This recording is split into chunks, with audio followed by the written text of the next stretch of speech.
Bali, ito yung dala ni Tropa Pips natin. Karamihan dito parang naka-club ring mga singko. Pero yung iba talagang commercial lang. Kaso may mga gusto ako dito dahil nga maraming off color din. Magbabae siya. Ang pares naman nito mga singko yun. Ito natandaan ko pa. Ayan o. Nakakapuog. Tingnan natin. Pwede natin pagparisin ito. Tsaka yung pula na yun. Ang ganda ng kulay Tingin ko ito ang lalaki dahil mas malaki siya. Ayan yung kanyang kapatid. Nestmate to ang ganda nila. Yon, oras na mga singko. Dahil nga ganitong oras ang walang bumibili mga bandang alauna, alas 2, alas 3. Medyo papatak-patak lang yung sabihin pa isa-isa, padala-dalawa. Pero kadalasan medyo nakakapahinga tayo ng ganitong oras. Kasi mamayang hapon, bilihan na naman ang patuka dahil hapon, umaga ang pakain nila sa mga alaga nilang manok, kalapate, bibe, gansa, baboy, aso, pusa, kasama na rin mga singko. So yun, ngayong araw na to, silip lang tayong konti. Wala talagang bumibili. Ngayong araw na to mga singko, meron tayong isang tropa na nagdala ng kalapate na naman, wala namang bago doon. At talagang dinadalhan talaga tayo ng mga tropa pics natin dito dahil nga pag gusto nila magbawas, dito sa atin ang takbuhan nila. Siyempre, kailangan din ng pang patuka, diba? Kaya nagdadala yung mga tropa pics natin. Pero dito sa dinala niya, parang maraming maganda, mga singko. May mga off-color na magaganda, naka-club pa.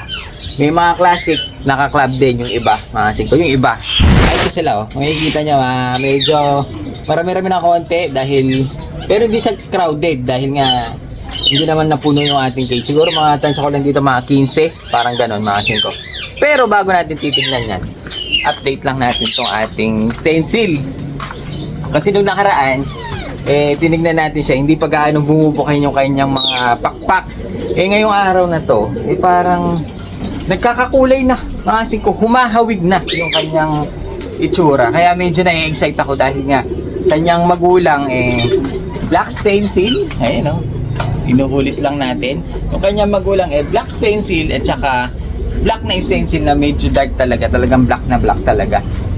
Kaso, yung kanyang anak kaya ako medyo na-excite sa mga ganito. Yung kanyang anak malayo sa kulay ng parents. Kaya medyo nakaka-engganyo mag-alaga ng mga fancy pigeon. Yung mismong magulang, minsan yun ang hindi nila inaanak. Hindi tulad sa mga blue bar, minsan kadalasan, blue bar din lang ang anak.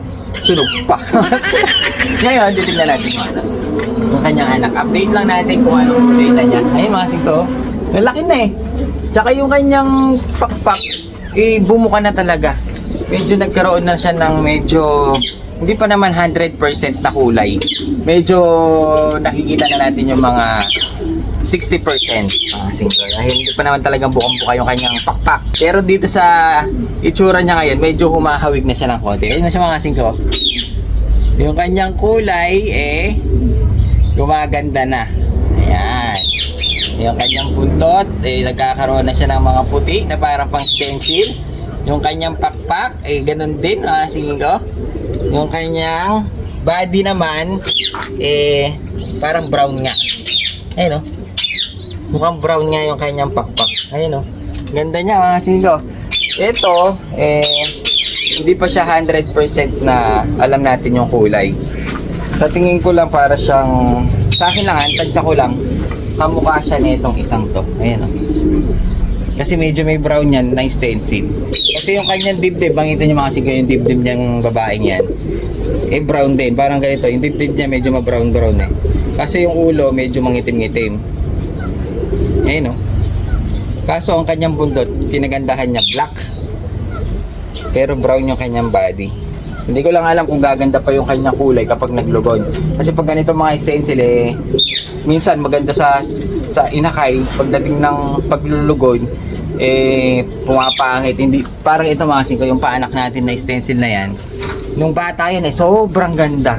Tapos nung naglulugon siya medyo nangingitim siya. Medyo dumami yung mga black. Sana ito mag full lace mga singko, yan Ito na yung update natin ngayon doon sa ating stencil. Yung kanyang buntot mga singko, stencil na may lumabas na ng mga puti-puti. Ayun Hehehe. Medyo konti pa. Excite pa ako ng konti dahil nga gusto ko na makita yung talagang paglaki niya. Mga singko, itong ibon na to. At lagay na natin siya, baka medyo malamog siya sa ate. At ngayon mga singko, titignan na natin yung mga dinala ng tropa pips natin. Maraming maganda dito. At magandang kulay mga singko. Pero bago yan unahin ko muna to. Kanina pala kaipit sa kamay ko mga singko. So ayan, shoutout muna natin yung mga tropa pips natin na sila Jenrer Lacap.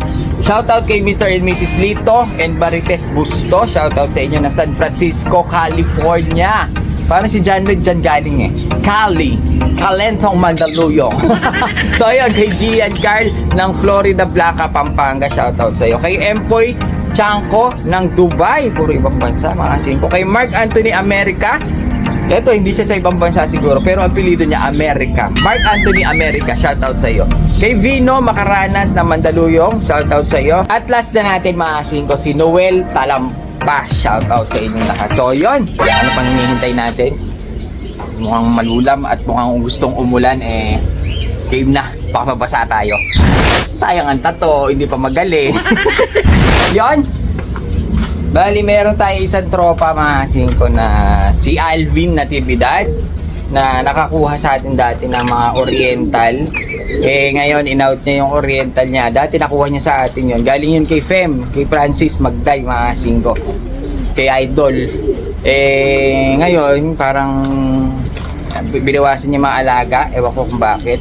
Kinuha ko ulit, minakbay natin ulit yung kanyang mga oriental. At sinabi niya sa akin na wala na siyang oriental, may natira doon, maliit na sibong. Ibig sabihin, wala na akong pagkukuhanan ng quality oriental. Kaya ginawa natin doon sa dinala niya sa atin, gagawin ko na siyang breeder, mga singko. Para kapag nangailangan siya ulit, pwede siyang bumili sa atin ng anak. Mga singko, yan binili ko ulit yung kanyang nakuwang oriental, isa siyang black lace na satinet. Ito yung tinatawag nila satinet. Nung nakaraan, nakapagpakita tayo ng ganito, kaso kinuha na ni Kuya. Si Sir Adrian, nakuha na niya mga singko. Kaya ito naman, nadala ni Sir Natividad, ni Sir Alvin, gagawin ko na siyang breeder. Dahil nga, nung sinabi niya sa akin, wala na siyang COAF, Classic Oriental Frill, naisipan ko na, gagawin ko na siyang breeder. Kasi wala na akong pagkukuhanan mga singko. Yung mga pinag-out ko na iba, na galing din kay Sir Fem, hindi ko na mahagilap. Siya na lang ang natitira na alam kong may ganito. Kaso wala na siya, last pair na daw ito. Kaya, gagawin ko na siyang breeder. Total, magaganda pa rin yung mga lace nila. Quality. Kahit na classic lang sila mga singko, perfect marking. Tunin natin yung isa, sample lang natin. Ito mga singko, ito yung cock. Makikita mo yung kanyang lace, para siyang yung manok na si Bright. Perfect, may crest, may frill, may map, tsaka maganda yung lace, detalyado, ayun hanggang buntot. Kaya gagawin na natin siyang breeder. Total, marunong daw siya mag-isa sakto, baka hindi na kailangan ng sitter. Di ba? Gagawin natin ang breeder yan, yung dala ni Sir Alvin. At sa wakas, may natira sa atin na isa. Kasi dati laging na-out natin Pero ngayon gagawin ko na talaga siyang breeder. At shoutout nga pala kay Sir Alvin. At sa akin mo pa rin pinasa yung tagi-isang pair mo. Hay, dagdag-alaga na naman. Yan, umpisa na natin. Dahil baka maabutan tayo ng ulan, medyo malulang panahon ngayon. Bali, ito yung dala ni Tropa Pips natin. Karamihan dito parang naka-club ring mga singko. Pero yung iba talagang commercial lang. Kaso may mga gusto ako dito dahil nga maraming off color din mga singko. So yun, ito yung nag-iisang pure black ata dito. Ay hindi, parang dalawa sila. Hindi, black check ito. Black check nga mga singko na hen. Ito naman mukhang hen din. Ano, itim. Pure black. Ay hindi, may konting puti mga singko. Kaso commercial lang ito. Pero babae. Ang maganda dyan babae. Dahil napakahirap maghanap ng hen. Ngayon, itong ganda na kulay Mag-umpisa tayo sa mga dark color mga singko ito. Ito naman, ang ganda nito Parang kahit ang kulay. Itim siya, pero ma-bronze yung kanyang kulay. Parang tama atang pagkakasabi ko doon. Bronze. Parang bronze nga ito. Sa mga mahilig sa off color kung anong kulay nito. Parang opal. Hen na naman mga singko. Ang ganda ng kulay nyo. Ma-bronze. Hindi siya tulad nitong black check lang. Yung kanya may mga shades ng brown. Pahawak na ulit. Ayun lalo na dito sa maliwanag, may mga shades na brown. Ganda ng kulay. Ngayon, medyo punta naman tayo sa medyo palight ng konti. Kasi nasa dark na tayo. Sa mga red tayo. Tingnan natin. Ito. Nag-iisang dan. Marami red. Marami pula. Ayun, may red. Tsaka ito. Dan naman ito. Babae ito. Ganda ng kulay niya. Ang alam ko may Paris ito mga 5. Ito maganda dito. Naka-club ring siya. Hen na Dan Bar na may konting puti sa kanyang ulo. Babae siya. Ang Paris naman nito mga 5 ay yun. Ito natandaan ko pa. Ayan o. Isang pula din na kak naman na may konting puti rin sa ulo. Ang maganda dyan, parehas silang naka-club ring mga 5. Ito naman yung isang lalaki. Naka-Paris no. Ayun o. Tabi natin yan. Yan ang nagpe-pair ngayon. Ay pair talaga pala sila. Dahil nakita ko to na nakahiwalay mga 5 yan. Dan Bar at saka red chick na lalaki. Napakaganda ng mga ibon. Tapos may mga yang tayo na isama. Ayun o. Blue bar white stripe na yang. Ngayon, ito. Tingnan natin itong isang pula. Hen ito. Malamang sa malamang. Ganda ng kulay. Red bar. Babae. Oops! Double banded. Club ring parehas mga 5. Jackpot. Babae pa. Hahahay. Dahil ewan ko ba, ba't puro babae ang kinukuha dito sa ating pwesto? Karamihan kasi puro lalaki ang naiiwan. Kagaya nito, red bar din, mga 5, napaka-pogo. Tingnan natin. Pwede natin pagparisin ito, tsaka yung pula na yun. Ito naman, kak, pumuborga pa, mga 5. Ganda ng ibon, malinis, ang laki. Parang gray na siya. Ganda nitong pagka-red bar niya. Tsaka maganda, pogi. Malaki ibon na pwede siyang pagparisin dyan. Para sa red bar. Yun no. Para silver na ang dating niya. Ganda nito mga 5. Mahilig sa mga off color. Pwede kayong pumasyal. Meron tayong mga malalaking kak na red bar. Ayun pa yung isa. Yun yung club ring pa yan. Ngayon, meron dito isang 5 na pula pa rin pero 5 siya. Ang maganda dito mga 5, naka-club ring siya. Pero off color. Kaso ginawang breeder siguro nakatispis yung pakpak Pero pwede na off color. Pero ako medyo ayoko yung mga ganyang kulay. Parang hindi ko masyadong type ang ganyang kulay. Parang medyo common ang dating niya. Buti pa yung mga ganito. Poging-pogi. Ngayon, meron dito dalawang nestmate na pula. Galing sa Tropa Pips natin to. Ang ganda ng kulay nilang dalawa. Bata ito Medyo bata Ito yung isa. Nagpapalit na siya ng kulay, nagkakaroon siya ng puti. Ang maganda dito kapag dumami yung puti ng konti, tapos pulang-pula siya, dahil young pa naman ito. Titingkad pa ito na pula Baka maging siyang red tiger. Sa tingin ko lang, magiging red tiger siya. Ayan ganda ng ibon medyo nagre-red tiger na Kaso medyo parang pumapatak na yung ulan mga 5. Ngayon, check na natin itong isang kapatid na mas maganda to. Yung kanyang kapatid. Parang nag-a-ash yung kulay. Nagkakaroon siya ng lace kaso naglulugod na rin. Ayun, ang ganda ng kulay Tingin ko ito ang lalaki dahil mas malaki siya. Ayan yung kanyang kapatid. Nestmate Ayun, ang ganda nila. Mga off color ang pinagdadala sa atin ng mga tropa. Tingin ko magiging red tiger ito. Ayun bumabara ako na. Mukhang lalaki nga. Ayun Tapos tingin ko ito ang hen. Nestmate siya. Parehas pula na possible red tiger ang ilalabas niya, red tiger. Tapos ito may hen tayo dito. Ito hen ito. Malaki lang ang ilong pero tingin ko babae ito. Maami mukha Blue check na naka PHA. Ngayon ito, tingnan natin yung mga classic na. Meron tayo ditong blue check na walang sing-sing mga 5. Pero maganda yung mukha niya. Okay lang. Pwede na pambata.